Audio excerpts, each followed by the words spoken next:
Hello everybody. This is my fourth time filming this video because I am very picky today, and this is going to be the final time that I'm filming this video. I'm not trying again after this, so if it's bad, then I don't really care.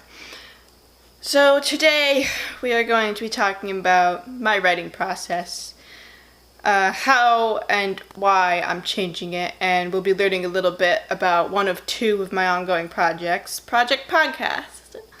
So, the previous way that my writing process went, I considered myself a pantser, where I would come up with an idea, I would nourish it and feed it and water it, and then abandon it by the side of the road because I would get frustrated because I didn't know what I was doing. I didn't plot. I did a minimal amount of plotting. I just had this idea that I came up with, and I would just start writing, and then I'd be like, I don't really, this is too much work. That's what I would do. And so, as a result, I have all these unfinished notebooks and stuff filled with unfinished stories and stuff.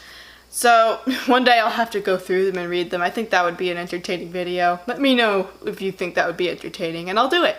But anyway, so, I've decided to become a planner and actually put effort into the plot and the characters and the story. So that's what I've been doing for The Shepherdess. Like you may have figured out from my last video, I kind of went the pantsing route for that using my old writing process, and that didn't work out too well. So I'm going back on that and fixing it and plotting and planning and stuff. I have this new method for plotting because I've found writing on my phone or my tablet or the computer or even in a notebook to be kind of boring for the basic level of plotting, like the initial hashing things out phase.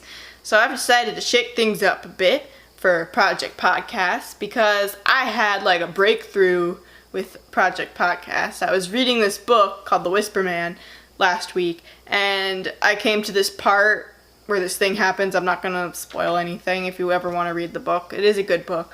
But this thing happens, and I'm like, that would be really cool if it had this little twist on it. And so I decided, you know what, I'm gonna write that.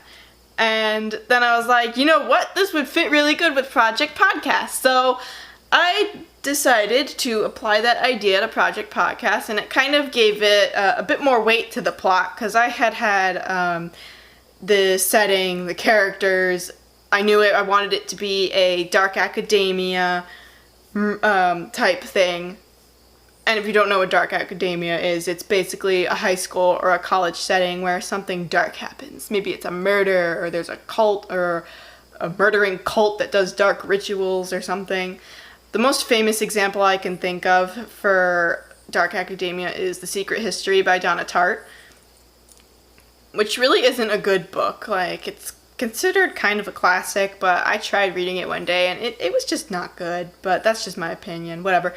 Anyway, back to what we were talking about. My new method of the basic level plotting of getting my ideas, taking my ideas and forcing them into a plot-shaped thing is bulletin board plotting. I don't know if that's a thing, but it is now. So I've got this bulletin board, and originally I had it color-coded where the pink notes are major plot points and the yellow notes are things that connect the major plot points and stuff. And the blue notes were going to be subplot point type whatever. And it is now morphed into the blue notes are character notes, things about the characters, and the pink notes are basically stuff that wouldn't have fit on the yellow notes.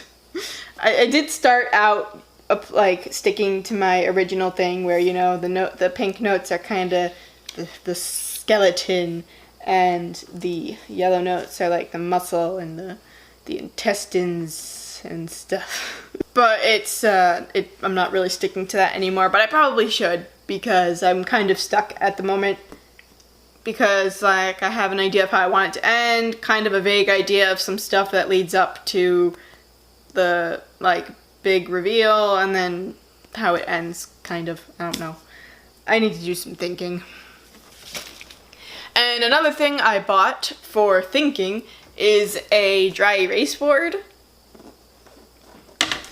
I'm using that to kind of hash out ideas I have before, like, you know, deeming them worthy of the board. I'm using paper responsibly, you know, save the trees. Really, I just wanted both things, and that's how I justify having them. Originally, I had set up the notes on my wall, so I would just like stick the post-it notes up there, and I had like string connecting them like a big conspiracy web.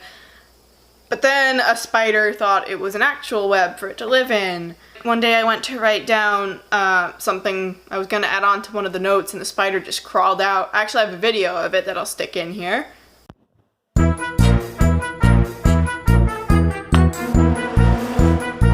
So yeah, after that happened, I was like, no, I'm not doing that.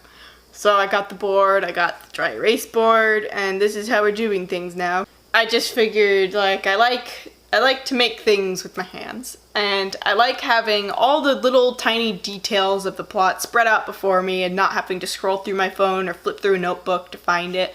So I figured for this first phase of plotting, this is how I would do it. I'm really motivated right now to finish this book, so I think that I'm most likely going to be doing it for NaNoWriMo instead of Project Shepherdess like I originally planned, which, sorry Shepherdess, but I care more about this right now than you. No, I'll finish that eventually, but I really want to try and get this published first. I think maybe I will have a better chance with it. Not that I tried yet for either of them, because they're both still in the planning phases, kind of. But I think it has a better chance, maybe. I don't know. We'll see. So yeah, that's a bit about my writing process and my current project. I hope you enjoyed watching this brief and possibly terrible video. If you did, then, you know, like, comment, subscribe, do whatever you want. And I'll see you maybe next time. Goodbye.